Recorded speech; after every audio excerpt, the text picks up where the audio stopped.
रोके तुझको आंधिया क्या ज़मीं और आसमां पाएगा, जो लक्ष्य है तेरा लक्ष्य को हर हाल में पाना है, लक्ष्य को हर हाल में पाना है। तो साथियों, इंग्लिश सीखना भी आपके लिए एक लक्ष्य की तरह है, तो इस लक्ष्य को ज़रूर पाइएगा और इसके लिए मेहनत आपको करते रहना है।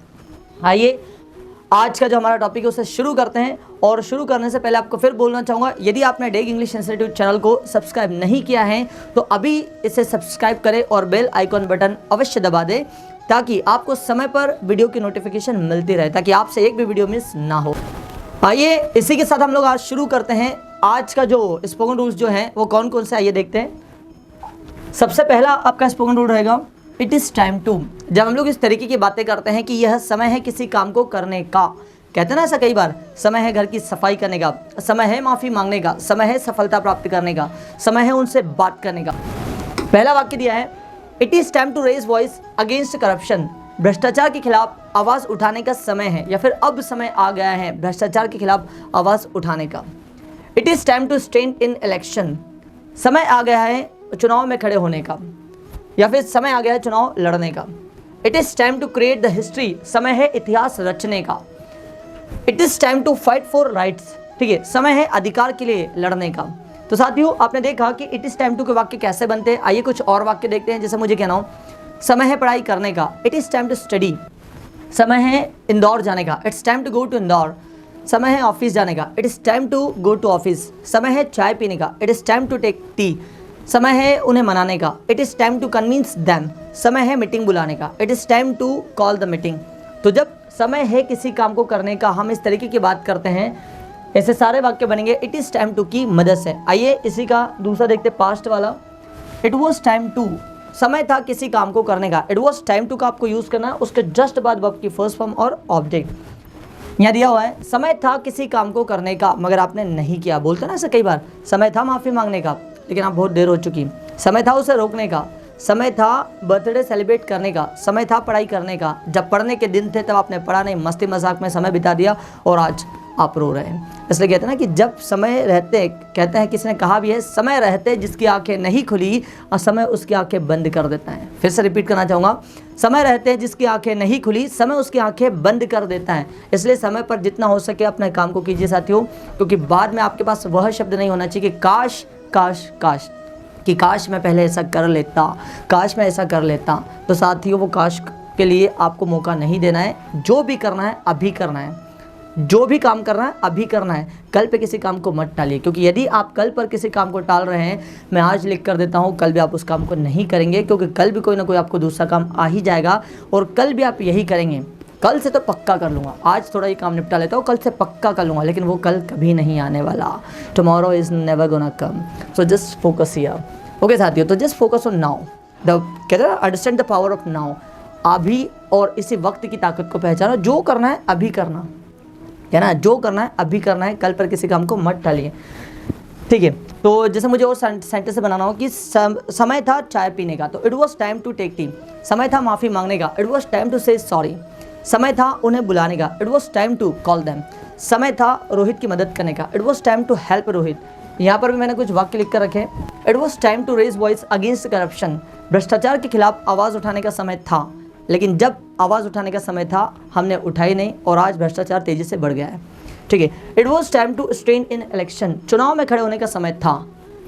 It was time to create the history. इतिहास रचने का समय था। जब इतिहास रचने का समय था तब हम टाइम पास कर रहे थे, कोई बात नहीं, लेकिन अभी भी वक्त है, अभी भी बहुत कुछ किया जा सकता है। It was time to fight for rights. समय था अधिकारों के लिए लड़ाई करने का। साथियों, कहते हैं ना कि हमेशा हमें हमारे अधिकारों के लिए लड़ना चाहिए, क्योंकि जो व्यक्ति आवाज़ नहीं उठाता है वो कहीं का नहीं रहता है। आवाज़ उठाना सीखिए, और ख़ास करके अपने अधिकारों के लिए। तीसरा आपका there is no need to.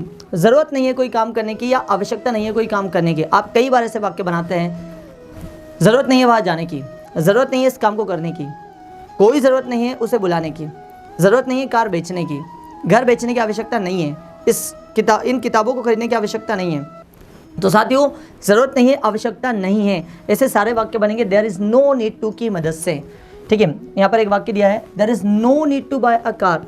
Car खरीदने की आवश्यकता नहीं है। जिस दिन आप ज़्यादा पैसा कमाने लगो उस दिन खरीदेगा ना, कौन मना करता है, मगर अभी कार खरीदने की आवश्यकता नहीं है। There is no need to work, काम करने की आवश्यकता नहीं है। There is no need to worry about it, इस बारे में चिंता करने की ज़रूरत नहीं है, सब ठीक हो जाएगा।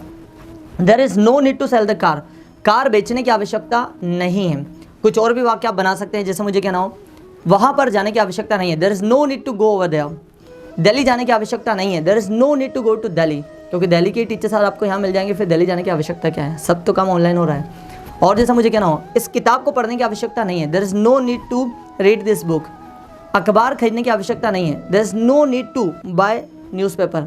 गाली देने की आवश्यकता नहीं है, there is no need to abuse. चिंता करने की आवश्यकता नहीं है, there is no need to worry because my name is Hari. और उसे बुलाने की आवश्यकता नहीं है, there is no need to call him. और इस काम को करने की आवश्यकता नहीं, there is no need to do this work. तो आपने देखा कि there is no need to के वाक्य कैसे बनते हैं। आइए इसी का पास्ट देखते हैं। There was no need to, there was no need to, किसी काम को करने की ज़रूरत नहीं थी या फिर आवश्यकता नहीं थी, ज़रूरत नहीं थी, आवश्यकता नहीं थी। ऐसे सारे वाक्य बनेंगे there was no need to की मदद से। जैसे यदि आपको कहना हो ज़रूरत नहीं थी वहाँ जाने की, कोई ज़रूरत नहीं थी बर्थडे सेलिब्रेट करने की, ज़रूरत नहीं थी पैसा खर्च करने की, बिल पे करने की आवश्यकता नहीं थी, उसे बुलाने की आवश्यकता नहीं थी, यह कैमरा खरीदने की आवश्यकता नहीं थी। तो जब किसी काम को करने की आवश्यकता नहीं थी, ज़रूरत नहीं थी, आप कहेंगे there was no need to. आइए कुछ वाक्य देखते हैं। There was no need to buy a car, car खरीदने की आवश्यकता नहीं थी, कार खरीदने की आवश्यकता नहीं थी। There was no need to work, काम करने की आवश्यकता नहीं थी। There was no need to worry about it, इस बारे में चिंता करने की आवश्यकता नहीं थी। There was no need to sell the car, car बेचने की आवश्यकता नहीं थी। और जैसे आप कुछ और भी वाक्य बना सकते हैं, जैसे मुझे कहना हो झूठ बोलने की आवश्यकता नहीं थी, there was no need to tell a lie, बहाने बनाने की आवश्यकता नहीं थी, there was no need to make excuses, college जाने की आवश्यकता नहीं थी, there was no need to go to college, उसे बुलाने की आवश्यकता नहीं थी, there was no need to call him, birthday मनाने की आवश्यकता नहीं थी, there was no need to celebrate birthday, पैसा खर्च करने की आवश्यकता नहीं थी, there was no need to spend money. ठीक है साथियों, तो आपने देखा there was no need to के वाक्य कैसे बनते हैं। आइए लास्ट वाला देखते हैं। अगला वाक्य हमारा there is nothing, there is nothing मतलब होता है कुछ भी नहीं है करने को, कुछ भी नहीं है करने को। जब आप इस तरीके की बातें करते हैं कि कुछ भी नहीं है बोलने के लिए, कुछ भी नहीं है करने के लिए, कुछ भी नहीं है सुनने के लिए, तब आप ऐसे वाक्यों को बनाएंगे there is nothing to, there is nothing to. यहाँ पर कुछ वाक्य दिए हैं, there is nothing to speak, कुछ भी नहीं है बोलने के लिए, there is nothing to write, कुछ भी नहीं है लिखने के लिए, there is nothing to cook, खाना बनाने के लिए कुछ भी नहीं है, there is nothing to understand, समझने के लिए कुछ भी नहीं है, there is nothing to right about you, आपके बारे में लिखने के लिए कुछ भी नहीं है, there is nothing to worry, चिंता करने के लिए कुछ भी नहीं है, there is nothing to make it, इसे बनाने के लिए कुछ भी नहीं है, there is nothing to read, पढ़ने के लिए कुछ भी नहीं। तो आपने देखा साथियों कि कुछ भी नहीं है करने को, ऐसे वाक्य कैसे बनते हैं। आपने 5 चीज़ें देखी, कौन कौन सी देखी, आइए इसको एक बार रिकैप देखते हैं। देखिए सबसे पहले आपने देखा इट इज़ टाइम टू, जैसे मुझे कहना हो बोलने का समय है, it is time to speak. ठीक है, पास्ट में आपने देखा इट वॉज टाइम टू, समय था किसी काम को करने का, तो मुझे कहना हो समय था बोलने का, it was time to speak. और बोलने की ज़रूरत नहीं है तो there is no need to speak, there was no need to मतलब जरूरत नहीं है, आवश्यकता नहीं थी, there was no need to speak, बोलने की आवश्यकता नहीं थी। आखिरी there is nothing to speak, बोलने के लिए कुछ भी नहीं है। तो आई होप साथियों आपको ये 5 स्पोकन रूल्स समझ में आए होंगे, और यदि आपको ये वीडियो समझ में आया हो तो मुझे 4-5 सेंटेंसेस कमेंट्स में जरूर लिख करके भेजिएगा, ताकि मुझे समझ में आए कि आप मेरे वीडियोस को देखते भी हैं। यदि आपको मेरी मेहनत अच्छी लगती है तो आप इस वीडियो को शेयर और लाइक ज़रूर कीजिएगा साथियों, और इस चैनल को यदि आपने अब तक सब्सक्राइब नहीं किया हो तो सब्सक्राइब ज़रूर कर लीजिएगा। ठीक है, थैंक यू।